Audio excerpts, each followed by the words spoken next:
Di dalam Alkitab, persembahan itu mengandung 3 unsur. Jadi persembahan itu ada 3 unsur kebenaran. Ketika saudara memberikan persembahan, kita harus mengerti 3 kebenaran penting. Yang pertama, persembahan itu mengandung unsur teologis. Jadi persembahan mengandung unsur teologis.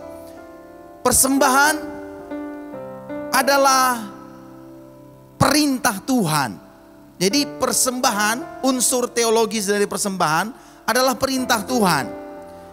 Ketika saudara memberi persembahan, saudara memberi bukan karena perintah manusia, bukan karena ajaran-ajaran pendeta-pendeta atau ajaran-ajaran gereja, tetapi memberi persembahan adalah perintah Tuhan. Itu unsur teologis.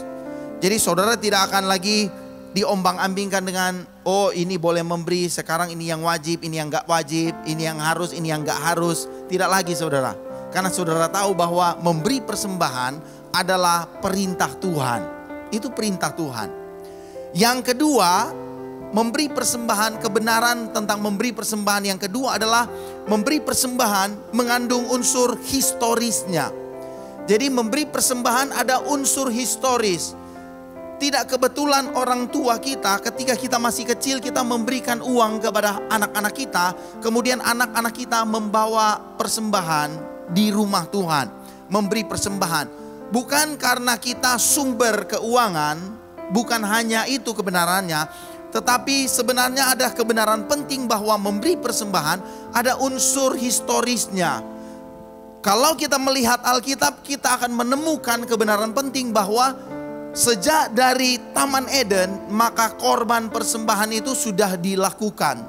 Siapa yang memulainya? Ada banyak orang akan menjawab, yang memulai persembahan adalah Kain dan Habel.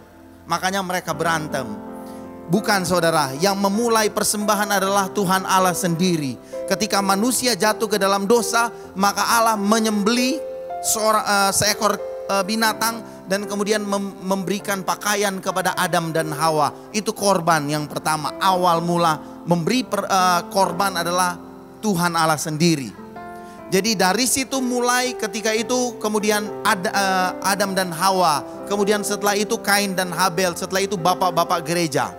Mereka memberi persembahan dan kemudian kita melihat iman mereka ketika mereka memberi persembahan. Itu korban histori, itu kebenaran historis. Jadi saudara, kalau saudara punya anak, tolong kasih persembahan kepada anakmu dan beritahu mereka bahwa kamu harus memberi persembahan.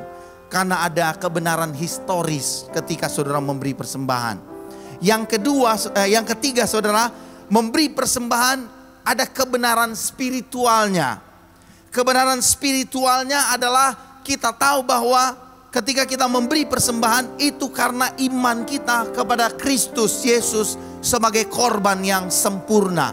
Yesus sudah mati di atas kayu salib, menebus dosa kita sebagai korban yang sempurna. Ketika kita memberi persembahan, maka persembahan kita merupakan wujud iman kita bahwa Yesus Kristus sudah mati di salib untuk kita. Jadi kebenaran, 3 kebenaran penting inilah yang harus menjadi dasar bagi kita ketika kita memberi persembahan. Kebenaran teologis, kebenaran historis, dan kebenaran spiritual. Mari memberi dengan sukacita. Ketika saudara memberi, maka saudara pasti diberkati Tuhan. Karena firman Tuhan bilang, siapa memberi, dia pasti menerima. Siapa menabur, dia pasti menuai. Itu turunan dari kebenaran, 3 kebenaran ini.